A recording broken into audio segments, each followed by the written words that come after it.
Welcome back to Tennessee Valley this morning. Again, Joe and Kim Palo with you on this Monday morning. Hope you're having a good morning so far. Beautiful sunny skies today, so it's going to be a good day. It's the last Monday you'll have to deal with That's us. right. Last one. Maybe not. I mean, if somebody doesn't show up, it's us back again.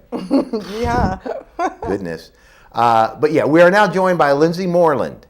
And Lindsay, we thank you so much for being with us. Thank you for having me. We want to talk, and Kim and I could not believe, and as long as we've been doing this show, not us personally, but the show's been on the air for over a year and a half, we have yet to talk about juvenile diabetes. And our son, being a juvenile diabetic, and now your son, we thought this is a great opportunity now to talk about Joe, it. I mean, how politically incorrect can you be? You don't say that. You say we have a son that has juvenile diabetes, not that Juvenile he's juvenile diabetic. Right. That doesn't define him. Right. They don't He want never listened. He never listened. Not one time.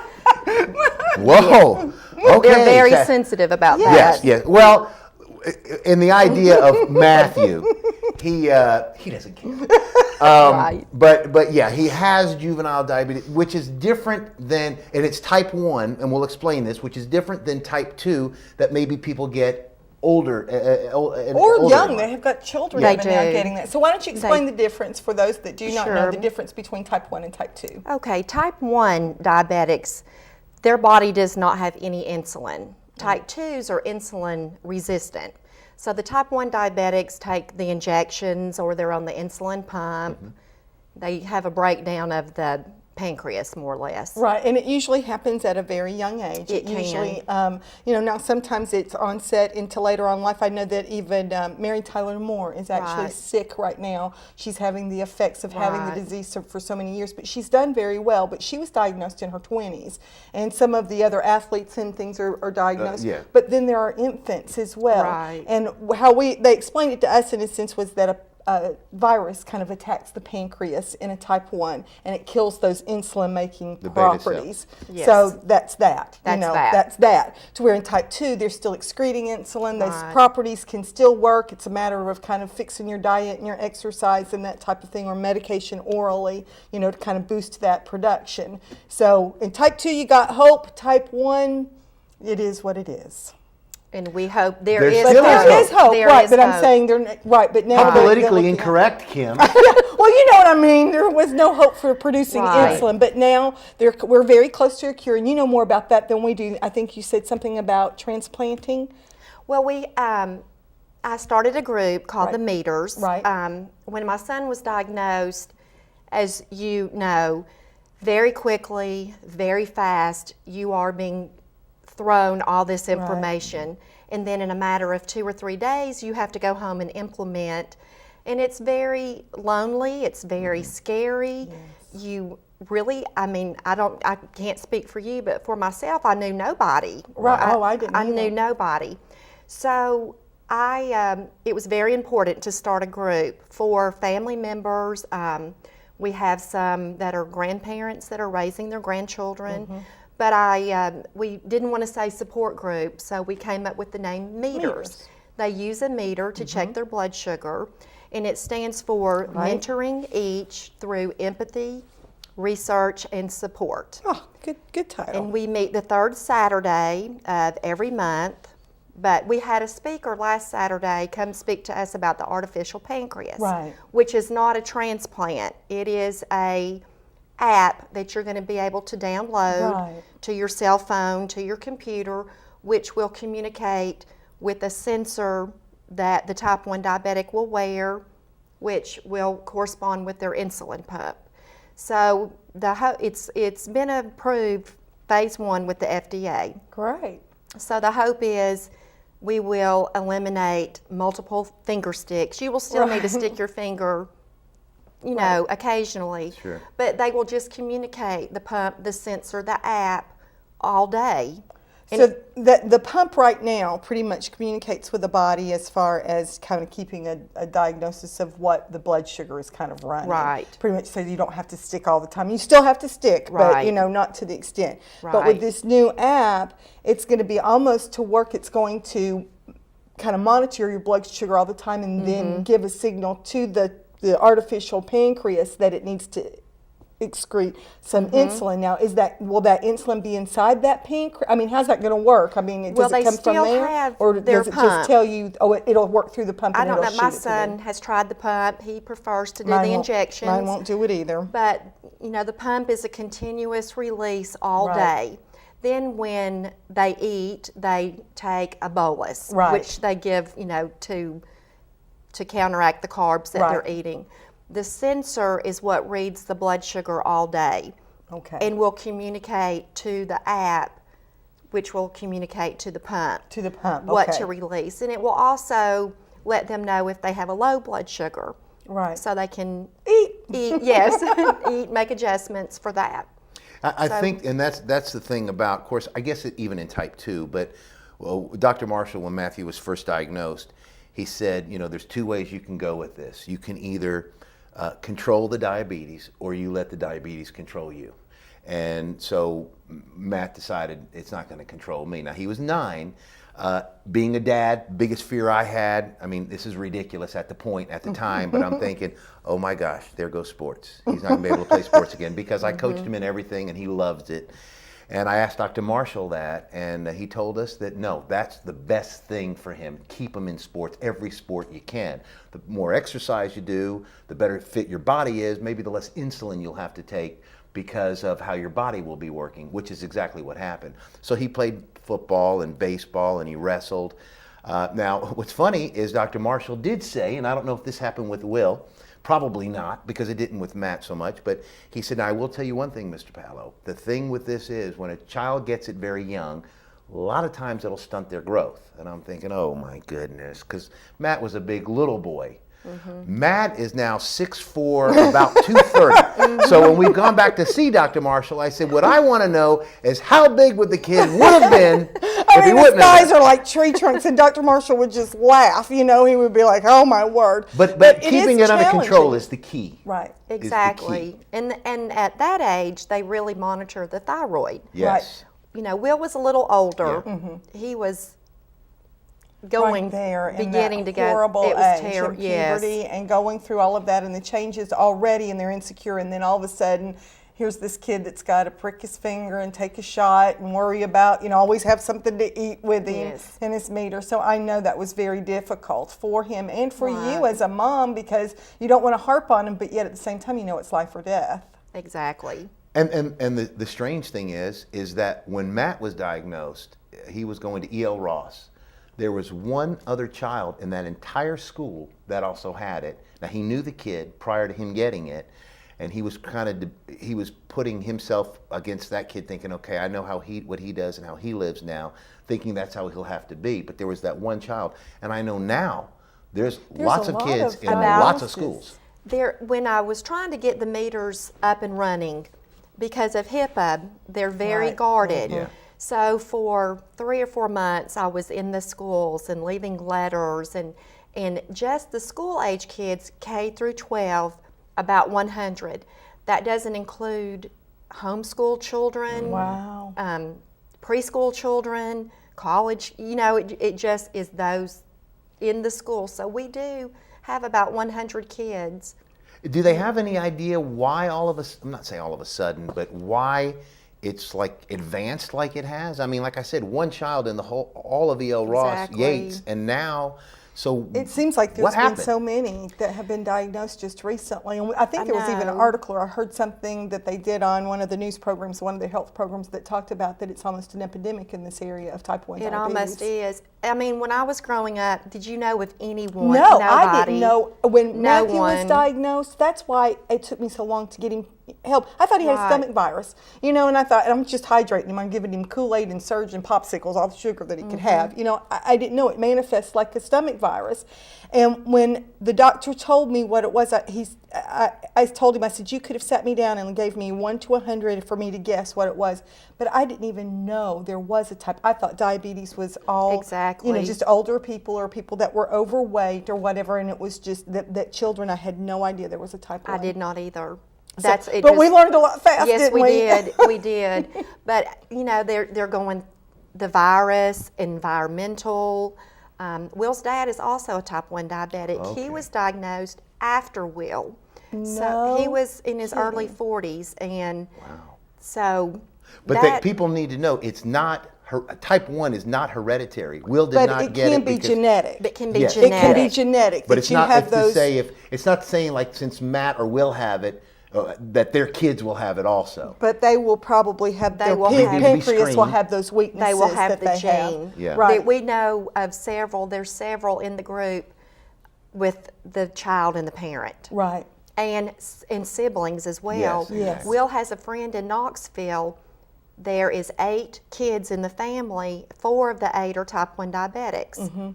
And they all run the risk of being that. And in the beginning, when Matthew was first, they didn't really have that link in a sense. And then they were it is genetic because it was showing up in so many families in the same, close knit. Now, it may not have been, 2 generations ago. It just Right. seems that it has to be environmental or something, because it seems like the past generation, our parents in a sense, but not my parents, Right. but like Will's dad, and then maybe siblings, and maybe his children might. But before then, you don't see that type 1 that's in the family tree. So it's really strange how that has kind of evolved along with more diagnosis. So who knows? I know. Who knows? I Well, we know. had But to we're have just glad that you're there with this, our right. eldest son, Corey, they wanted to check him, which of course he didn't have it, thank goodness, but because of that idea, that maybe, you just don't know.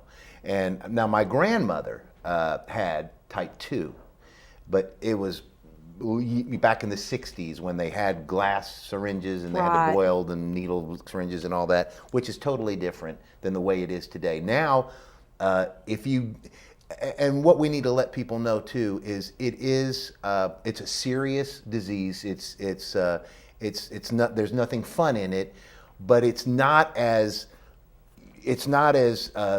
kiss of death like people may think. It's not a disease. It could be, you can live with it, you can Right. maintain it, you can control it, and you can live a happy life. Mary Tyler Moore is an example. She's in her 70s, has had it since, but as long as you keep control of it and you understand where you are. Now Matthew is well versed in, the labels of what's in this and what's in that, or what he can have, what he can't have, almost to the point where he knows, I'm sure Will does too, where he can go over here, where he can go over there. Baby's bad. Yeah. And it's part of having They've to learned live to be with it. bad. They know how to know. be bad, and but that's important too. It really is. I mean, Dr. Marshall told us that from the beginning. They're going to be bad. It's are. good that they are taught how and when to be bad. I could tell you stories that would curl your toes.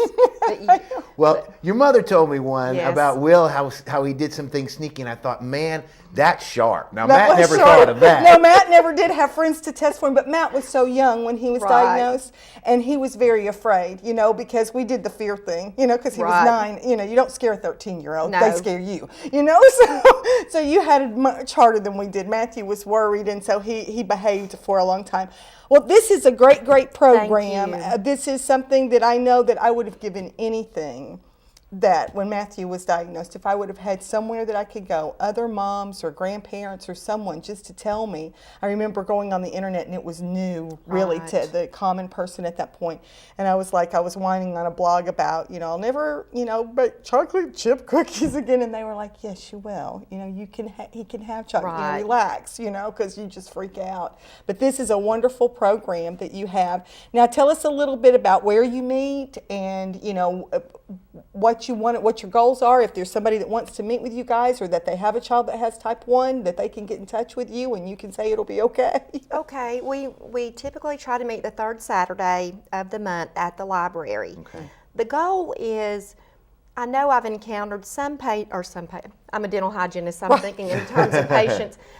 Some parents will say, we don't really need that, we're doing just fine. And I will say, but you know what? Your story might be the story that will touch this new mother. That's true. Or you may not need it, but they might need to hear your story. Right. And we have, I think the youngest one maybe is 3. He also is a low-functioning autistic child. He was diagnosed within months of both the type 1 and the autism. And then we're up to, like myself, we have mothers with our children in college. Right. So we have every phase from the baby to the college, child. Right. And we're just there to support each other. This worked for me. Did this work for you? no, this worked for me, and you just are there because it really doesn't matter how long you're into it Right. or how old your child is. You're the mother, that's your child. Right. You will always worry, and you're always looking for the breakthroughs. Right. And you're very researched. Right. You know, you're I mean, very researched. When the glycemic index came out, I mean, I could almost memorize that whole thing. It was like, because that was the first real tool that was out there that I remember that helped me know what wouldn't spike that, instead of when he had a low, instead of him just, because they told us in the beginning sugar cubes, that he carried sugar cubes, but that he could take care of that low without just rushing, up there to that high and then having to fall back down, and then you got him too high and now you're going to have to, give a shot of insulin or something. So that's a great deal of knowledge that can be shared with these new mothers that are coming in and having to be like, oh my God, my baby. We cry. I mean, we still, even with Will's 20, and his diagnosis date was February the 14th. And, so you're thinking on Valentine's Day, but you still have a little, you have a little bit of a loss there. Sure. A little bit of loss of their health. And you do hope they make the right choices. But they don't always. Right. And you can't be with them 24/7. Exactly. And I know as a teenager, it was difficult for Matt. Of course, he had it for a while. I kind of understood it. In Will's case, he had just got it. So it had to be real tough on him being with his peers and being at school. And I know, Matthew would always cut up with his friends about it, and they would cut up with him about it, which was a good thing. Nobody, and that's another thing people need to know. You can't catch. It's not like it's not like if a kid has it in school, don't let your kid be around him because he may get it. No, it has nothing to do with that. It's something that affects their body. But as long as you can keep it under control, you could have a very healthy, normal life. And that was our fear, because we really, as we just said, we didn't know anything. And there's no way to find out until it happens. When you don't start researching on a disease that you know nothing about until somehow it affects you. But we were blessed to have a great doctor in Chattanooga, Dr. Robert Marshall, that helped us. And he explained so much to us that we caught on in a hurry. I do know that a lot of times it's like what Kim said, they're not like handcuffed to what they can't do. It's not like they can never have a piece of cake or never have cookies or never have sugar. Because I think a lot of people confuse diabetes with sugar. They've got sugar. Exactly. And it's really not that. It's food in general. It's insulin that digests your food basically, or puts it into your bloodstream. And it's not a sugar disease, although that is a big part of it. Pretty much. As you sit there and look astounded, like. No, you're just pontificating he's about to preach, folks. I could preach on this a little bit. But he knows. You know it. You know it. this You get to disease. where you know it. You know it. It's like, and honestly, when Matthew was first diagnosed, we did count sugars. That seems so ancient ago, and then about 6 months in is when they taught us to start. It was like now, because Humalog had just come out. It was just out on the market. Wow. Yes, I know. That's Humalin is what it was. Yes, and it was the regular, and you had to take it 30 minutes before, and all the rest. So we were very lucky that it hadn't been out 6 months when Matthew was diagnosed, and so we got the quick-acting insulin. And then in a very short period of time, they had taken away the sugar counting, and we were counting carbs and then the proteins with it, and then the fibers. And so anyway, but thank you so much for being here. Now, Lindsay, and wait, real quick, is there a phone number if somebody'd like to get in touch with you to find out more about the program? Yes, they can call me at 650-2752, and my email address is lindsaymorland@hotmail.com. And our Lindsay is with an A. I think With it'll an be A. up on the screen there. Yes. That it is, and so she's very easy to reach. And guys, it's the third Saturday at 10 o'clock in the morning. At or 10 o'clock at the library. So if you fail to get in touch with her, and you know someone, or if this has affected your life and you feel like you need support, or if you've got a great story to tell, or you can lend support to someone with this disease, we encourage you to go to the library on the third Saturday from 10 o'clock. Until whenever you finish Until meeting. about 12. Till about noon. Wonderful. Thank you, Lindsay. Lindsay, thank you so much. And tell Will we wish him the best and hope the best for him. Thank you. Terrific. All right, folks, Lindsay Morland, and we're going to be back. We've got, again, Dr. John Powers, Ashley Rayburn on the way. Stay tuned. We'll be back with more Tennessee Valley this morning after this.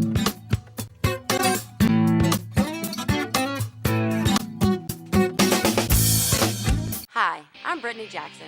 Join me every Wednesday night at 6:30 and midnight where we will highlight local sports, chat with coaches, and discover new tips every week. Only on In the Spotlight with Brittany Jackson. Kyle Dodge Chrysler Jeep, located at 511 South Lee Highway in Cleveland, is your #1 Dodge Chrysler and Jeep dealer in this area. Stop by and see the brand new 2011 Chrysler 200. The 200 is essentially a new nameplate with a significant facelift to the outgoing 2010 Chrysler Sebring. A beautiful vehicle at an unbeatable price. And while you're there, check out the all-new Jeep Grand Cherokee and the newly designed Dodge Durango. Redesigned, revamped, and reinvigorated. Yes, the Dodge Durango is back, bigger and better than ever. Kyle Dodge Chrysler Jeep offers a complete parts and service department with qualified service technicians to fix and repair your vehicle. So for your next brand new or pre-owned vehicle, make it Kyle Dodge Chrysler Jeep, located at 511 South Lee Highway in Cleveland. How would you like to look and feel better? If so, then visit the Ford Center for Anti-Aging, located at 2020 Key Street Northwest. Dr. Ford has been serving Cleveland and the surrounding area since 1984. He is a licensed physician with the Board of Anti-Aging Medicine, offering affordable Botox injections. Botox is a medication that is used to treat dynamic wrinkles such as crow's feet, forehead lines, and frown lines. In addition to Botox therapy, rejuvenate and smooth wrinkled skin. The micro-laser peel treats skin conditions associated with aging and active lifestyles. If you're looking for safe and affordable anti-aging treatment, call the Ford Center for Anti-Aging at 423-614-0535, located at 2020 Key Street Northwest. I'm Wes Robbins with Landmark Insurance Brokerage. When it comes to employee benefits, we've got you covered. Call me today for the best service and best solutions to your group health and employee benefits needs. At Landmark Insurance Brokerage, we've got you covered.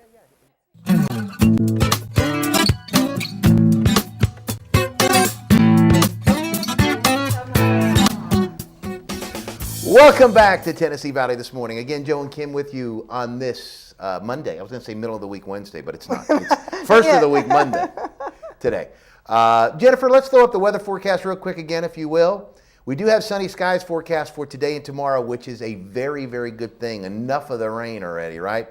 But come Wednesday, the next time you will see us, I believe we have rain on the way. But we've Never got mind, sunny Jennifer. Well, give her a second. She's got to load it. 56 for a high, 32 for a low. Tomorrow, high 60, low of 42. And then again, like I said, showers on Wednesday with a high of 62, low of 48. So take your umbrella Wednesday, but not today.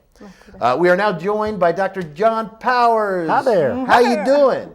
Doing great. Having a great day. Oh, man. We are so glad to have you What a today, treat. and we're glad to have Rub of the Green as part of the WTMB lineup. Let's talk about Rub of the Green. Those of you that haven't seen it yet, you will be seeing it. It's on each and every week right here on WTMB. We're going to talk about the program, how it came into existence, and a little bit about it. Tell us, if you will. Well, the name Rub of the Green flows right out of the rules of golf. See, there people play two kinds of games on a golf course. They go out and hit a golf ball, and if they don't like that lie, they pick it up, and it's called a preferred lie, and they'll, and that's the way to play one way. Right. And then there's golf, where you hit it and you play the balls at lies. Well, when you do that and you're playing golf and you hit a golf ball, let's say down the middle of the fairway, and it lands in an old divot mark, that's too bad. Yeah. That's called Rub of the Green. Or you hit a shot into some kind of a green, and you hit a water sprinkler head, and it bounces over the green into the water. It's Rub of the Green. So the whole idea is you play the balls at lies. And so there's an underlying principle there that I've been thinking about for years, and that is bad things happen to us all the time. Right. Yeah. And we really may not have much control over some of the things that happen to us. It's just living, it's just life. It's just part of life. So what do you do when a bad thing happens to you? and that's what the whole show You is throw about. out a mulligan. Well, actually, that's one way to play it, but mulligans are not allowed in the rules of God, but we've all used them, Right. But the fact is, you say, okay, what do I do in this circumstance? So golf's a great teacher of life. It is. It tells you a lot about you, it tells you a lot about me, and it also instructs us about how to live life. And so what I do in the show is I take situations on the golf course and I apply principles for living. How do you, when life throws you lemonade, how do you make lemonade kind of thing? Right. And that's the idea behind the show. So Well, it's a great show. Thank you. Terrific show, and I hope folks are getting to see it. And you have on the show, which I think he's hysterical, Dennis Swanberg. Dennis Swanberg and I have been friends for longer than we want to admit. We finish each other's sentences and have for years. And he's one. There's an old saying goes that you need to have 6 friends in life because that's how many handles you have on your casket. Well, I'll have a handle on his, and he'll have a handle on mine. Y'all just have to put a pulley on, on each other. But Swanberg is a great friend, and when I asked him to be on the show, he said, "Let me think about that." Yeah, and so he comes in and we do the show wherever he comes in. We'll fly him in and we'll do the show, and his segments are always some of the favorites. Yeah, they really are good, and some of the better parts are the outtakes that you don't see because he messes up. I'm sure. And they're hilarious. So we are having a hoot out there in the middle of a golf course in the middle of summer somewhere, and we're laughing it up and going, "What's wrong with those people?" That's right. So, but that's Swanberg just cutting up, but it's really a lot of fun. That's right. Well, 'Cause it's a most people terrific, don't laugh terrific on the golf course. I mean, No. unless you're, especially us. It is very I do. disciplined. I laugh, but it's because I'm not taking it seriously. But Yeah. it is. I know, but Joe doesn't ever laugh. Yeah. No, well, I mean, He's not mad at himself. He's mad at me. Well, and I mean, the it's thing like, about people, if they don't golf is got to be. I say it is the absolute hardest game to play. It Only is. because it's different every time. I mean, Yeah, a right. perfect example is Tiger Woods. Yeah. He can go out and knock the ball crazy, and then the next tournament, he looks like he's hitting the ball the exact same way, and it's going everywhere else. It's such a hard game to get down, and I don't think you ever get it down. Well, golf spelled backwards is flog, and that's what it does to you sometimes. There's your good It flogging. just beats you to death. You go, Yeah. why do I do that? And you pay money, Right, and you big spend money. all your hours, and you're going, what was I thinking? Go drink a Pepsi or something. That's right. This Right. is crazy. Yeah. But Well, that's golf. And that is why I think that what your program does, the correlation between that and life and life lessons is so. It's such a great sport to do that with because it is mental, it is physical in a sense, but mostly it's really about integrity. If you're going to change your life, you're going to go off with it. There's a lot of integral issues Right. to golf as well because sometimes you're off by yourself and they There's say a that reason why it's called a lie. right. Well, it's interesting. It's interesting that golf is the only game that doesn't have a referee. That's right. Very true. You're your own referee. Right. And so, it teaches you integrity very early on. Right, and I think integrity has been defined before. I've seen that it's what you do when there's no one around. So That's when right. you're over there trying to find your ball and nobody's around and you're not tossing it out Yeah. there. But I would never claim to be an integral player by any means. I would tell you straight up that I'm going to do whatever it takes to not have to do this Well, anymore. I don't cheat to win. I will move the ball because I don't want to mess my clubs up. Yeah. I will not hit a ball off a cart path. If it's by a rock, I'll move it. And if somebody says, "You're going to take a stroke," I'll say, "Give me 5. I'm not messing my club up." Well, Here. they make them every day, Joe. But they do get expensive. Some can be $100, $150 a piece, depending on what you Yeah. get on them. And and that's okay if it's what I like to play.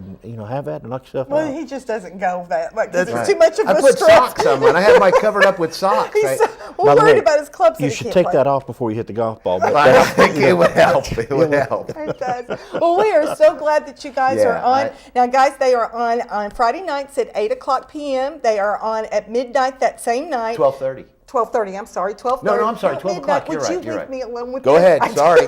Apologize. And they will be on Saturday mornings at 10 o'clock and then Sunday afternoons at 3.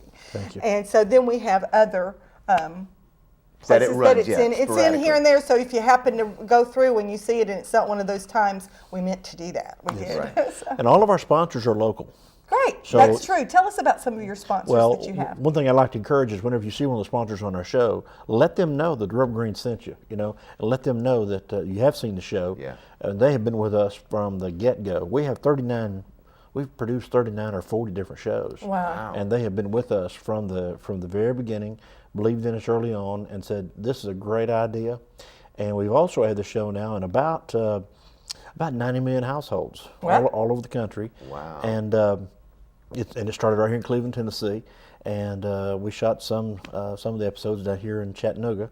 Wow. And but anyway, it's an exciting thing for us. We love doing it. I write all the shows and I direct them, and kind of got it in my mind. Once I get it out of my head and on film, I'm going, I feel pretty good about that. That's pretty good. Well, and it's not just life lessons you learn. You do learn some golf tips. That's exactly right. We have two guys on the show. One is Wally Armstrong, and Wally Armstrong has played in more than 300 PGA Tour events. Okay. Is a retired PGA professional in his mid-60s and can still play a really great round of golf.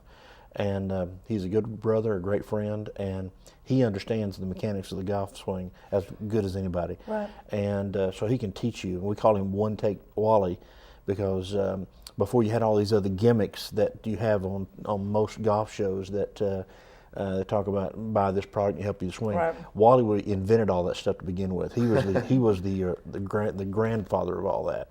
So he's in every show. And we have another feller who was the teaching professional at Hazeltine National Golf Club, and Hazeltine is out of Minnesota, around Minneapolis, Minnesota.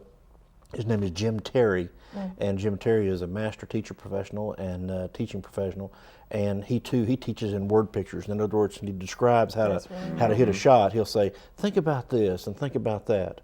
And when I think about word pictures, I think of people like Harvey Pinnock, who taught Ben Crenshaw and Tom Kite how to play the game with word pictures. Like when you transfer your weight, think about throwing a bucket of water from one side to the other. And so that picture in your mind, well, that's the way Jim Terry teaches, and that really plays well for us in our show. And then the whole thing, including rules and history and etiquette, and people don't know how to rake a bunker. They don't understand the importance of raking a bunker, right? And they don't know how to fill in a divot. What do you do? And they don't understand how to fix a pitch mark on a green. We teach all of those things, along with, oh, by the way, there's some life lessons that can encourage you as you're going down through a round of golf and through life. And so that's an exciting thing. Yeah, and again, if you watch the show, you'll learn a lot about golf and, of course, about life as well. Yes. And I think, and it is a game that has to teach you discipline. If you have none, you need to get some before you play the game of golf, because it's self-discipline. And you're right, there is no referee, so you have to be honest. And I think that's the weird thing about it.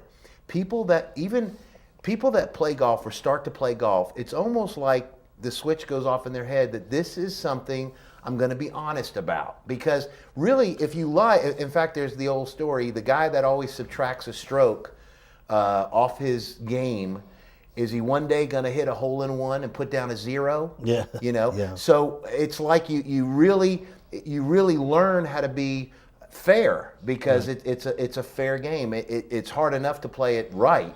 Yeah. So by trying to cheat here and there, it doesn't really do anybody any good. So and the same thing in life. If you're taking off a stroke, you're never going to hit a hole-in-one. That's right. You wouldn't need to take a hole in stroke. It'd be a hole-in-none. We still got Ashley to go. Oh yeah, this is exciting. I know. I love talking about golf. They're going to take us right off the air. Yeah, they will.